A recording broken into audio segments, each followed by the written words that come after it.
अच्छा, अब जहां पर आज आपने इनकी बॉलिंग की बात की, इंडियन बॉलिंग की, मोहसिन साहब, आज नेपाल की बैटिंग लाइनअप कमाल था, मतलब अनएक्सपेक्टेड।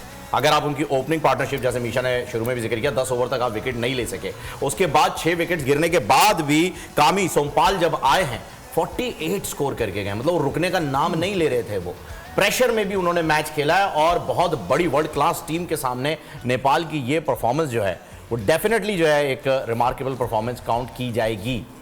आगे टूर्नामेंट में कितनी डेंजरस नजर आ रही है आपको ये टीम?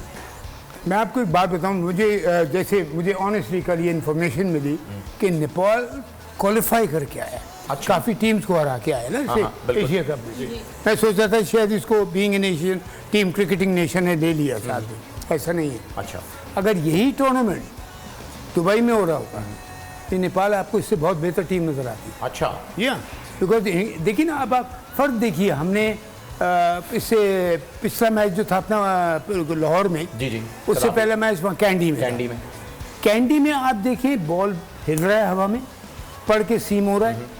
लाहौर में सीधा सीधा ऑन दी अप और जिस पिच के ऊपर ऑन दी अप शॉट लगना शुरू हो जाए, इसका मतलब उस पिच में मतलब बॉलर की कोई हेल्प नहीं है। बस वो फिर बचता है बेचारा, छुपता है कि मैं किस तरह बॉल बचाऊं अपना। लेकिन एक ही बात है। दूसरी बात जो मैंने रियलाइज़ की, 3 फैक्टर्स हैं इनके पास बड़े इंपॉर्टेंट। वो परफॉर्म करेंगे तो ये मैच जीतेंगे और ये आराम से मतलब और ये चैम्पियनशिप जीतेंगे। नहीं तो मैं फील करता हूँ आई थिंक इनके पास चांस नहीं मैच जीतने का। वो 3 प्लेयर्स हैं, बैटिंग में इनका रोहित और विराट और बॉलिंग में इनका बुमराह। ओके, ये देखिए, इनको चाहिए ऊपर से स्टार्ट ज़बरदस्त, तो इनके नीचे लड़के भी जो चिप इन करेगा कोई 30, 40, 50, 30। सब्सक्राइब करें और बेल दबाएं ताकि कोई खबर रह न जाए।